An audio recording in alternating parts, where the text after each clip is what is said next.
ಚಳ್ಳಕೆರೆ ತಾಲೂಕಿನ ನಾಯಕನಹಟ್ಟಿ ಸಮೀಪದ ರೇಖಲಗೆರೆಯಲ್ಲಿ ಕೋಟಿ ವೃಕ್ಷ ಅಭಿಯಾನದ ಹೆಸರಿನಲ್ಲಿ ಗುತ್ತಿಗೆ ಪಡೆದ ಅಮೃತ್ ಮಹಲ್ ಕಾವಲು ಭೂಮಿಯಲ್ಲಿ ಇದೀಗ ಬೃಹತ್ ಕಾಂಕ್ರೀಟ್ ಕಟ್ಟಡಗಳು ತಲೆ ಎತ್ತಿರುವುದು ಸ್ಥಳೀಯರ ಆಕ್ರೋಶಕ್ಕೆ ಕಾರಣವಾಗಿದೆ.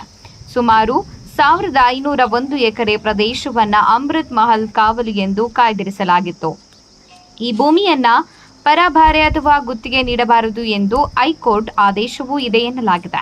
ಆದರೂ 2021 ಜೂನ್ 17ರಂದು ಪಶುಸಂಗೋಪನೆ ಮತ್ತು ಮೀನುಗಾರಿಕಾ ಇಲಾಖೆಯ ಅಧೀನ ಕಾರ್ಯದರ್ಶಿಗಳ ಆದೇಶದ ಮೇರೆಗೆ ಕೋಟಿ ವೃಕ್ಷ ಸಂವರ್ಧನಾ ಅಭಿಯಾನದ ಹೆಸರಿನಲ್ಲಿ ಸ್ಥಳೀಯ ಟ್ರಸ್ಟ್ಗೆ 30 ವರ್ಷಗಳ ಅವಧಿಗೆ ಗುತ್ತಿಗೆ ನೀಡಲಾಗಿದೆ ಎಂಬ ಆರೋಪ ಕೇಳಿಬಂದಿದೆ. ಆದರೆ ಈಗ ಕೋಟಿ ವೃಕ್ಷ ಬೆಳೆಸಬೇಕಿದ್ದ ಪ್ರದೇಶದಲ್ಲಿ ಗೋಶಾಲೆ, ಆಶ್ರಮ, ಧ್ಯಾನ ಮಂದಿರ, ಅಡಿಕೆ ತೋಟ, ವಸತಿ ಗೃಹ ಹಾಗೂ ಜೀವ ಸಮಾಧಿ ನಿರ್ಮಾಣವಾಗಿರುವುದು ಹಲವು ಅನುಮಾನಗಳಿಗೆ ಕಾರಣವಾಗಿದೆ. ಅಮೃತ್ ಮಹಲ್ ಕಾವಲಿನಲ್ಲಿ ಸಹಜವಾಗಿ ಬೆಳೆದಿದ್ದ ಕುರುಚಲು ಗಿಡಗಳನ್ನು ಜೆಸಿಬಿ ಯಂತ್ರಗಳಿಂದ ತೆರವುಗೊಳಿಸಲಾಗಿದೆ ಎಂದು ಸ್ಥಳೀಯರು ಆರೋಪಿಸುತ್ತಿದ್ದಾರೆ. ಕೋಟಿ ವೃಕ್ಷ ಅಭಿಯಾನದ ಉದ್ದೇಶವೇನು? ಅರಣ್ಯ ಸಂರಕ್ಷಣೆನಾ ಅಥವಾ ಬೃಹತ್ ಕಟ್ಟಡ ನಿರ್ಮಾಣಕ್ಕ? ಔಷಧೀಯ ಸಸ್ಯಗಳ ಹೆಸರಿನಲ್ಲಿ ಆಶ್ರಮ ಮತ್ತು ಕಾಂಕ್ರೀಟ್ ಕಟ್ಟಡಗಳಿಗೆ ಅನುಮತಿ ನೀಡಿದವರು ಯಾರು ಎಂಬ ಪ್ರಶ್ನೆ ಇದೀಗ ಸಾರ್ವಜನಿಕ ವಲಯದಲ್ಲಿ ಕೇಳಿಬರುತ್ತದೆ. ಈ ಬಗ್ಗೆ ಸಂಬಂಧಪಟ್ಟ ಅಧಿಕಾರಿಗಳು ಹಾಗೂ ಸಚಿವರಿಗೆ ದೂರು ನೀಡಿದ್ರೂ ಯಾವುದೇ ಕ್ರಮ ಕೈಗೊಳ್ಳದಿರುವುದು ಅಧಿಕಾರಿಗಳ ಮೌನದ ಹಿಂದೆ ಏನಿದೆ ಎಂಬ ಅನುಮಾನವನ್ನ ಮತ್ತಷ್ಟು ಗಟ್ಟಿಗೊಳಿಸಿದೆ. ಗುತ್ತಿಗೆ ಪಡೆದ ಟ್ರಸ್ಟ್ ಷರತ್ತುಗಳನ್ನು ಉಲ್ಲಂಘಿಸಿದ್ರೂ ಕ್ರಮ ಯಾಕಿಲ್ಲ? ಅಮೃತ್ ಮಹಲ್ ಕಾವಲು ಪ್ರದೇಶವನ್ನ ಯಾರು ರಕ್ಷಿಸಬೇಕು? ಸರ್ಕಾರ ಈ ಬಗ್ಗೆ ಯಾವ ಕ್ರಮ ಕೈಗೊಳ್ಳಲಿದೆ?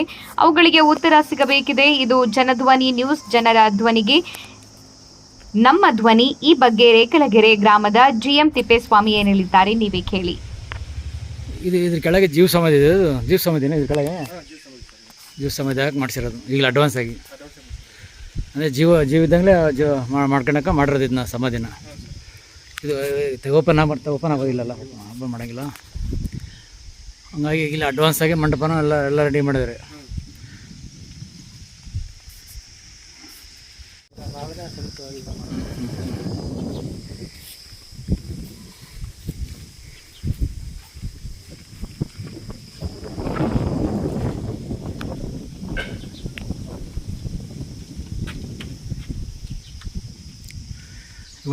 ಇವಾಗ ಪಾಲನೆ ಪೋಷಣೆ ಮಾಡೋಕ್ಕೆ ಎಷ್ಟು ಜನ ಇದ್ದಾರೆ ಸರ್? 4 ಜನ ಇದ್ದಾರೆ. ಇನ್ನು ಹಾಲು ಮಾರಾಟ ಮಾಡ್ತೀರಾ ಅಥವಾ ಇಲ್ಲಿ ಬಂದಂಥ ಭಕ್ತಾದಿಗಳಿಗೆ ಅಥವಾ ಬಂದಂಥ ಭಕ್ತಾದಿಗಳಿಗೆ ಸರ್? ಕೊಡ್ತೇವೆ.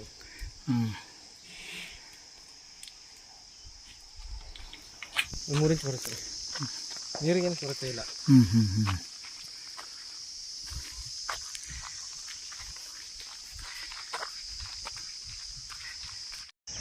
ತಿಪ್ಪೇಸ್ವಾಮಿ ಅಂತ.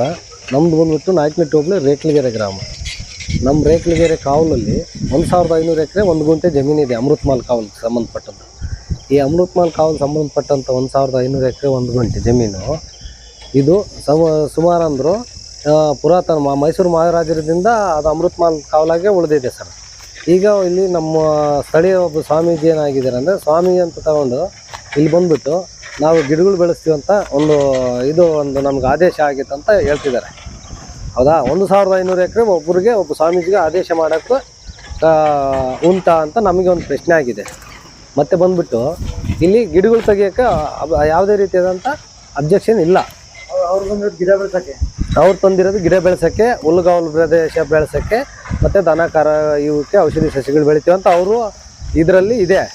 ಬಟ್ ನಾವು ಅವರಿಗೆ ಯಾವುದೇ ರೀತಿಯಾದಂಥ ಗಿಡಗಳು ಬೆಳೆಸೋಕ್ಕೆ ನಾವು ತೊಂದರೆ ಕೊಡ್ತಾ ಇಲ್ಲ. ಅವ್ರು ಏನು ಅಂದ್ಕೊಂಡಿದ್ದಾರೆ ಅಂದರೆ, ನಾವು ಪದೇ ನಾವೇ ತೊಂದರೆ ಕೊಡ್ತೀವಿ ಅನ್ನೋ ಲೆಕ್ಕಾಚಾರಕ್ಕೆ ನಮ್ಮ ಮೇಲೆ ಇದು ಮಾಡ್ತಿದ್ದಾರೆ. ಇಲ್ಲಿ ಸುಮಾರು ಅಂದರು 400 ರಿಂದ 500 ಎಕರೆ ಈಗ ಗಿಡಗಳು ತೆಗೆದಿದ್ದಾರೆ. ದೊಡ್ಡ ತುಗ್ಲಿ ಮರಗಳು, ಜಾಲಿ ಮರಗಳು ಮತ್ತು ಇಂಥವೆಲ್ಲ ಶಿವಹುಣಸೆ ಮರ, ಇಂಥವೆಲ್ಲ ಮರಗಳೆಲ್ಲ ತೆಗೆದು ಬಿಡ್ತಾರೆ. ತೆಗಿಯೋದು, ಬೆಂಕಿ ಇಡೋದು ಅವ್ರ ಉದ್ದೇಶ. ಸುಮಾರು ಅಂದ್ರೆ 4 ರಿಂದ 5 ಜೆ.ಸಿ.ಬಿ ಇಟ್ಕೊಂಡು ಕೆಲಸ ಮಾಡಿ ಎಲ್ಲ ತೆಗಿತಾರೆ. ಮೊನ್ನೆ ಬಂದು ನಿಲ್ಲಿಸಿದ್ವಿ. ಫಾರೆಸ್ಟ್ ವಲಯ ಅರಣ್ಯಾಧಿಕಾರಿಗಳು ದರ್ಶನ್ ಅಂತ ಅವರು ಬಂದಿದ್ದರು. ಅವರು ಸಹ ತನಿಖೆ ಮಾಡಿ ಇದು ಮಾಡ್ತೀವಿ ಅಂತ ಹೇಳಿದ್ದಾರೆ ಸರ್. ಸುಮಾರು ಅಂದ್ರೆ 400 ರಿಂದ 500 ಎಕರೆ ತೆಗೆದಿದ್ದಾರೆ ಸರ್. ಹಾಂ ಸರ್. ಅದಕ್ಕೆ ಈಗ ಒಬ್ಬ ರೈತನ ಹೊಲದಲ್ಲಿ ಒಂದು ಗಿಡ ಕಡಿಬೇಕಂದ್ರೆ ಫಾರೆಸ್ಟ್ ಇಲಾಖೆಯಿಂದ ಅನುಮತಿ ಬೇಕು. ಬಟ್ ಇವ್ರಿಗೆ ಯಾವ ಅನುಮತಿ ಇಲ್ಲದೆ 500 ರಿಂದ 600 ಎಕರೆ ಯಾವ ರೀತಿ ತೆಗೆದ್ರಲ್ಲ ಗಿಡಗಳು, ಇದಕ್ಕೆ ಅವ್ಲಿನ ಗಿಡಗಳು ಬೆಳೆಸಿಲ್ಲ ಸರ್. ಅವ್ರಿಗೆ ಗೊತ್ತಿಲ್ಲ ಸರ್. ಅದು ಗಿಡ ಬೆಳೆಸ್ತೀವಿ ಅಂತ ಹೇಳ್ತೇನೆ ಇದ್ದಾರೆ. ಸುಮಾರು 8 ವರ್ಷದಿಂದ ಗಿಡ ಬೆಳೆಸ್ತೀವಿ ಅಂತಲೇ ಹೇಳ್ತಿದ್ದಾರೆ. ಮತ್ತೆ ಸುಮಾರು ಅಂದರು 7 ರಿಂದ 8 NGOಗಳಿದ್ದಾವೆ. ಆ NGOಗಳಿಗೆ ಇಲ್ಲಿಗೆ ಬರಕ್ಕೆ ಬಿಡಲ್ಲ ಅವ್ರನ್ನ. ಅವ್ರು ಏನೇ ವ್ಯವಹಾರ ಮಾಡಿದ್ರು ಅವ್ರ ಹತ್ರ ಅಲ್ಲೇ ಮಾಡ್ಕೊಂಡು ಹಂಗೆ ಹೋಗ್ತಾರೆ. ಇಲ್ಲಿ ಕಂಪ್ನಿಗಳು ಯಾರು ಅನ್ನೋದು ಗೊತ್ತಿಲ್ಲ. ಈ ಕಂಪ್ನಿ ರೂಲ್ಸ್ ಬೇಕಾ? ಈಗ ಅವ್ರು ಗುತ್ತಿಗೆ ಕೊಟ್ಟಿದ್ದಾರಂದ್ರೆ ಆ ಗುತ್ತಿಗೆಗೆ ತಕ್ಕಂತೆ ಅವ್ರು ನಡ್ಕೊಬೇಕು. ಇಲ್ಲಿ ಕಂಪ್ನಿಯವರು ಬರ್ತಾ ಇಲ್ಲ. ಅದು ಅಮೃತ್ ಮಹಲ್ ಕಾವಲ್ ಜಾಗನೇ. ಮತ್ತೆ ಅಡಿಕೆ ಗಿಡ ಬೆಳೆದಿರೋದು ಅಮೃತ್ ಮಹಲ್ ಕಾವಲ್ ಜಾಗನೇ. ಮತ್ತೆ ಇಲ್ಲಿ ಯಾರು ಅಧಿಕಾರಿಗಳು ಬರ್ತಾರೆ ಹೋಗ್ತಾರೆ. ಮತ್ತೆ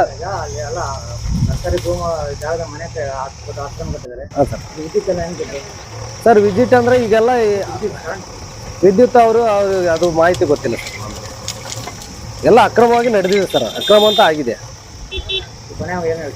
ಸರ್. ಏನಿಲ್ಲ, ನಾವು ಅಮೃತ್ ಮಹಲ್ ಕಾವಲ್ ಉಳಿಸ್ಬೇಕನ್ನೋದು ನಮ್ಮ ಒಂದು ಉದ್ದೇಶ. ಅವ್ರು ಗಿಡಗಳು ಬೆಳೆಸ್ತಾರೆ, ಗಿಡಗಳು ಬೆಳೆಸಿದ್ರೆ ನಾವು ಸಪೋರ್ಟ್ ಮಾಡ್ತೀವಿ. ಅದು ಸತ್ಯ ಸರ್. ನಾವು ಪ್ರಾಣ ಕೊಡ್ತೀವಿ ಹೊರತು ನಾವು ಗಿಡಗಳು ತೆಗಿಯಕ್ಕೆ ಬಿಡಲ್ಲ ಸರ್. ನಮ್ಮ ಹೆಸರು ತಿಪ್ಪೇಸ್ವಾಮಿ ಅಂತ, ರೇಕ್ಲಗೆರೆ, ಅಮೃತ್ ಮಹಲ್ ಕಾವಲ್ದಾರ ಸರ್.